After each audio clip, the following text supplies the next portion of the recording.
Welcome, friends. Let me introduce the short excursion on the subject of Antaskarana with an introduction and reference from Rohit Mehta's Yoga, the Art of Integration, which you can find in his book on page 11. And he says, man develops in his journey through time an acquired nature, which is built out of his resistances and indulgences, his acceptances and his rejections, his encounters and his endurances. These are his reactions, both positive as well as negative. These reactions are his defense mechanisms, which he develops in order to meet the challenges of life.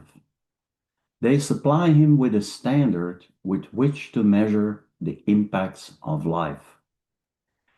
That's a pretty good definition of the situation in which the majority of humanity finds itself for thousands, if not millions of years. That standard with which to measure the impacts of life, and like he says, which is primarily based on our likes and dislikes, contains both the norm of measurement as well as the norm of action for dealing with the challenges of life. So, we identify ourselves with these norms, in fact, create attachments to them, and are unable to visualize life without it. So Patanjali says that when the very center of reaction, that habit or norm, is broken up, there comes to view the original nature of man. And we'll go back to that reference that Shobha was reading from Psychic and Noetic Action because it's so important. And it refers to our predicament as follows. The higher ego cannot act directly on the body, as its consciousness belongs to quite another plane and planes of ideation. The lower self does, and its action and behavior depend on its free will and choice as to whether it will gravitate more towards its parent, the Father in heaven, or the animal which it informs, the man of flesh. So Theosophy teaches that manas, or mind, is the fifth principle in the standard definition of our seven principles. But from a more, could say, esoteric and functional perspective, we see that it is actually divided into a lower and a higher mind. In practice, that divide is also referred to as a bridge between our personal and our divine nature. This bridge is in our teachings referred to as Antaskarana, as also in other Oriental religions and philosophies. The S at the end of Antaskarana, you see sometimes spelled with an H, antaḥkaraṇa, the Devanagari or Sanskrit form, and variously translated as mind, heart, or conscience. So from a practical and objective perspective, we are as incarnated beings identified with this lower manas, who is in turn immersed in desire. As such, a distinction can be made between the reincarnating or divine ego that moves from life to life and the actual incarnating element, which is the lower manas, sometimes referred to as a shadow or a ray from the divine ego, because after all, where does the lower manas come from if it wasn't an emanation from a divine source? Thus, for the lower manas to also reach a divine status, it has to find a way to cross that divide between itself and the higher ego. Therefore, HPB points out in her glossary that the term has various meanings, which differ with every school of philosophy and sect. Sankaracharya, for instance, renders the word as understanding, the Buddhic intellect being included.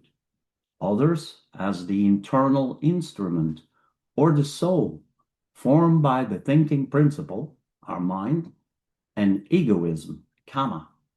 However, HVB says, the occultist explains it as the path or bridge between the higher and the lower manas, the divine ego and the personal soul. Note the use in this context of higher manas and divine ego. In our standard definitions, these two are not the same. For in the Key to Theosophy, on page 176, it is said that the divine ego is the spiritual soul or buddhi in close union with manas. And without the mind, buddhi is no ego at all, but only the atmic vehicle. On that same page, we also find the definition of the fifth principle, or higher manas, as the inner or higher ego independently of buddhi. The mind principle is only the spiritual ego when merged into one with buddhi. HVB says that this higher ego is the permanent individuality or the reincarnating ego.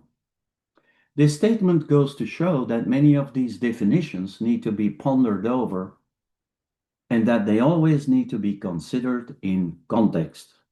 Remember that we also find several definitions in our theosophical writings for these terms, as just indicated, and even though they are essentially referring to the same subject of the bridge, they can become very confusing.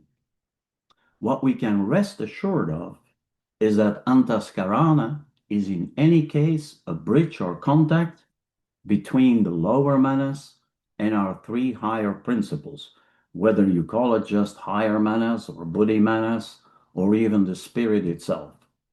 Nothing in any of our principles stands really separate. We have distinct principles, but they are not separate from one another. Otherwise, they couldn't form a unified whole as one being.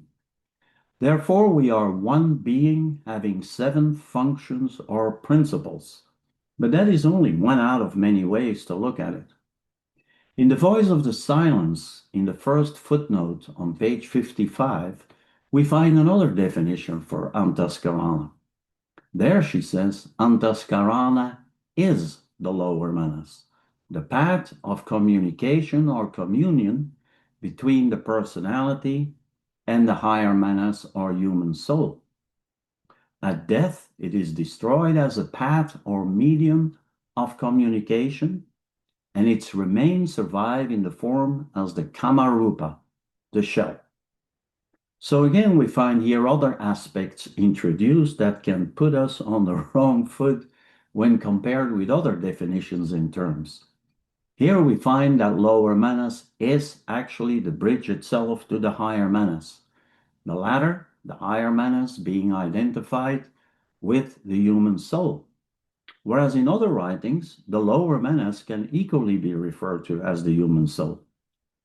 Another thing to note is that the principle of kama is introduced as well, because otherwise, how could after death the remains of lower manas survive as the kamarupa if that bridge was previously not already involved with the kamic principle? Therefore, we have to keep in mind that manas per se comes, relatively speaking, very little into play during our life. Because for the majority of our time on earth, the lower manas is by degrees deeply immersed in the desires, depending on the level of that attachment. Again, keep track of the context in which the subject of Antaskarana is discussed, especially when connecting it with the voice. So, what is there to be done? Do we try and jump across the bridge as if that would be possible?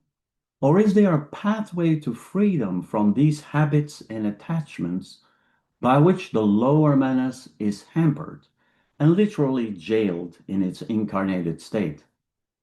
Rohit Mehta, in that same book, on page 37, makes a good point that it is true that yoga is a movement beyond the frontiers of the mind, but it is useless to talk of beyond the mind unless and until one has developed the mind to its utmost possibilities. So, our first job is to get to know ourselves, together with the functions that make up the mind. There are 5 fundamental functions or modifications that obviously have their ramifications, and these are in detail discussed in, for instance, Mehta's Yoga, the Art of Integration, The Creative Silence, and some other titles. Also look into I.K. Taimni's The Science of Yoga, where Patanjali explains these functions in some detail in Book 1 of his Yoga Aphorisms. These modifications, and we'll sum them up, are first, reason, or correct cognition. Second, unreason, the opposite of reason, or misconception.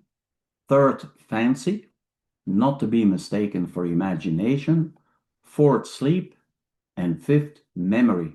Like I said before, all these have their numerous ramifications.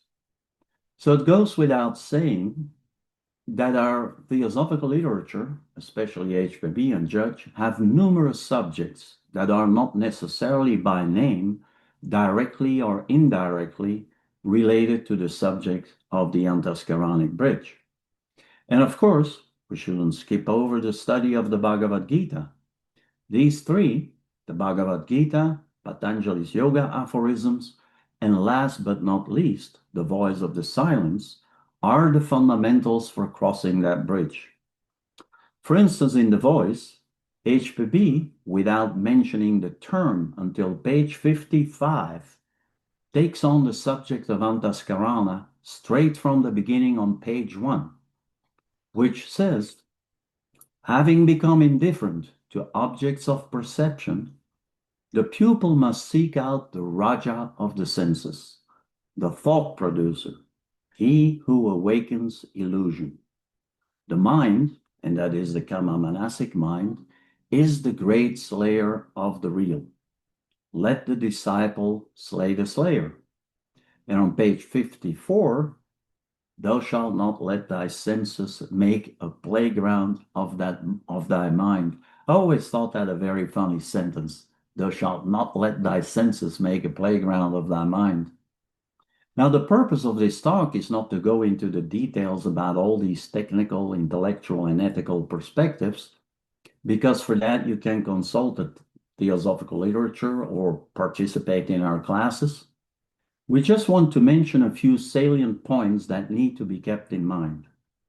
Notwithstanding that the statement in the Voice on page 54, that before thou standest on the threshold of the path, before thou crosses the foremost gate, Dana, thou hast to merge the two into the one and sacrifice the personal to self-impersonal, and thus destroy the path between the two, Antaskarana.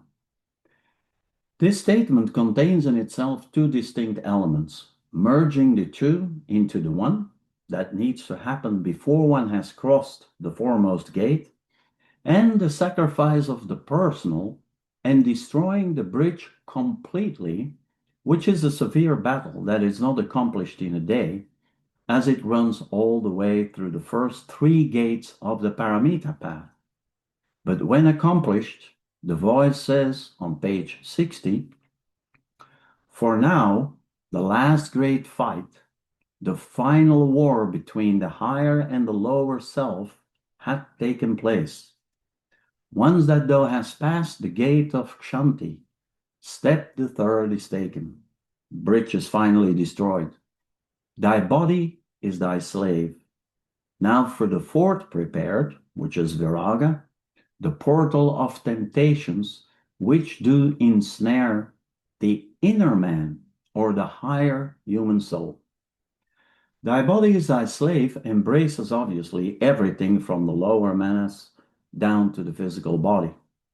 So the Antaskaranic bridge is not completely destroyed until we pass the gate of Kshanti, and does not take us yet to the level of the watcher, the God within us.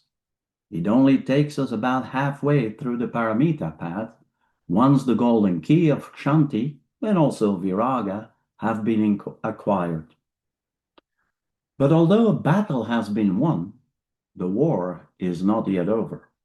The next step is viraga, which is sort of reminiscent of the dark night of the soul, as told in the writings of St. John of the Cross, St. John of the Cross. The Dark Night of the Soul, I think, is a beautiful title.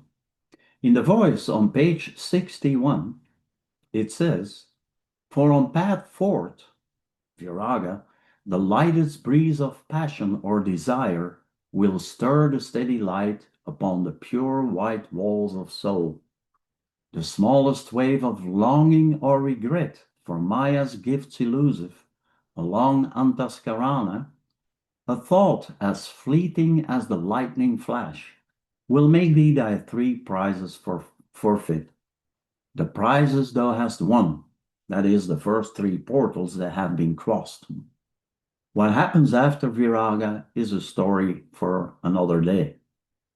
In other words, even though destroyed, we're dealing with a subjective bridge, with the risk of falling back on the former longings of our old habits and resurrecting the bridge. But once we move beyond, as the voice says, thou art safe. Remember that HPB points out in the Secret Doctrine that for the majority of humanity, the higher mind will be fully developed, only fully developed, in the course of the fifth round. But nothing keeps us from trying, as the Mahatmas point out, to get there soon. But it is also not a feat that will be accomplished in a day, as it might take a considerable amount of lifetimes to accomplish.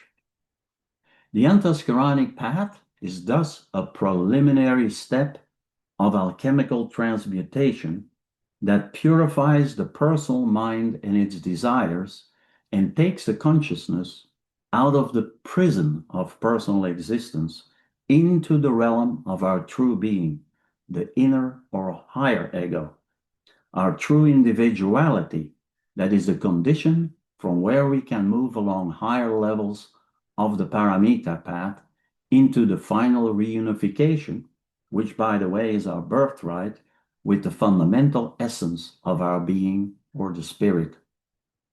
When we encounter all these references of obstructions that need to be overcome along these paths, we have to understand that we are actually leaving nothing behind, quite the contrary, but that we will be freed from the attachments that bind us to the strict dependency on our external senses that for a large part make up our physical existence.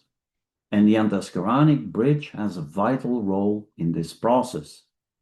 Therefore, once the lower personal and higher ego are completely merged, there is no need anymore for this bridge, and it can be safely destroyed. HPB also points out that at the time of death, that bridge is automatically destroyed, because then, like she says in the Key to Theosophy, the ideal efflorescence of all the abstract, therefore undying and eternal qualities or attributes, such as love and mercy, the love of the good, the true, and the beautiful, that ever spoke in the heart of the living personality, will cling to the ego and are subsequently taken into devachan, the state after death. Then there is also no need for the bridge anymore, until it is thrown out again when the ego, after devachan, emanates its shadow back on earth. So what other purpose is there for that bridge during life before its destruction? Well, primarily to re-establish our contact with the inner man, and therefore during life, this bridge also functions as a means of communication and communion. What's the difference between the latter two terms?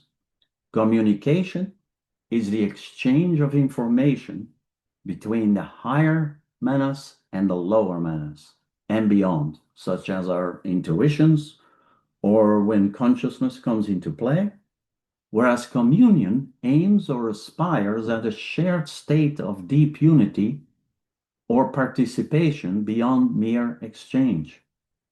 Both communication and communion can be strengthened, weakened, or even be broken. The function of this bridge we can compare with the food we eat, from which the necessary nutrients are extracted by means of our digestive system, like the good, the true, and the beautiful of food, used for the benefit of the body, which is a unit. So all the rest follows the road to perdition, which is part of the equation.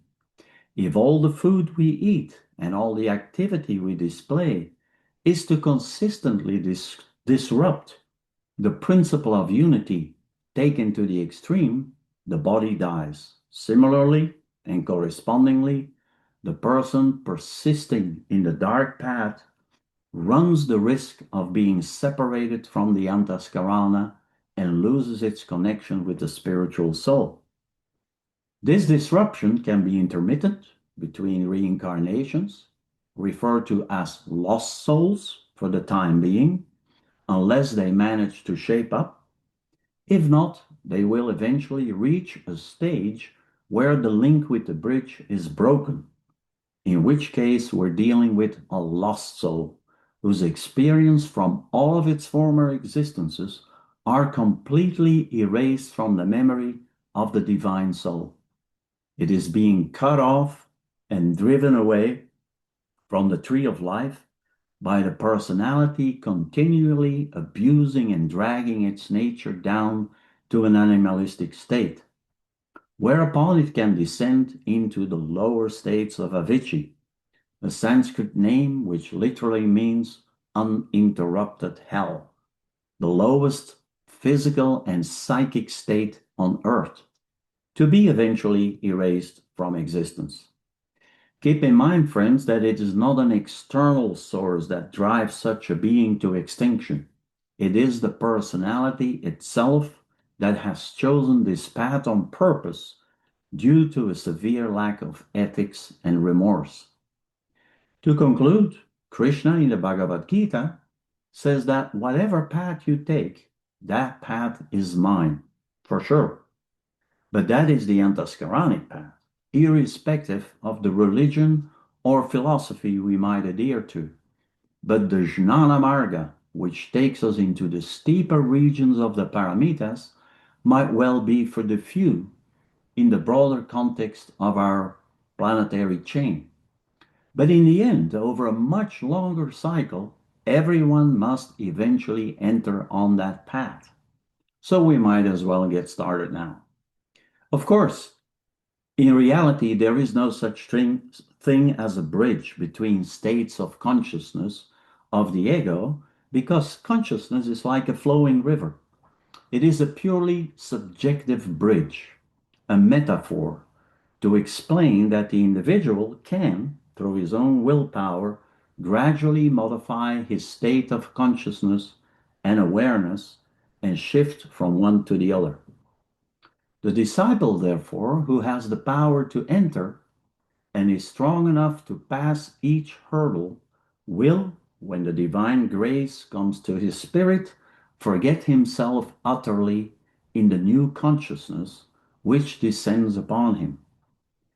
If this lofty contact can really stir his devotion, he, at the apex of his final journey, becomes a stone in the guardian wall, in his desire to give rather than to take, help rather than be helped, and his resolution to feed the spiritually hungry rather than take manna from heaven himself. His nature is totally transformed, and the selfishness which prompts men's actions in ordinary life has deserted him forever. Thank you. Thank you so much, Pierre.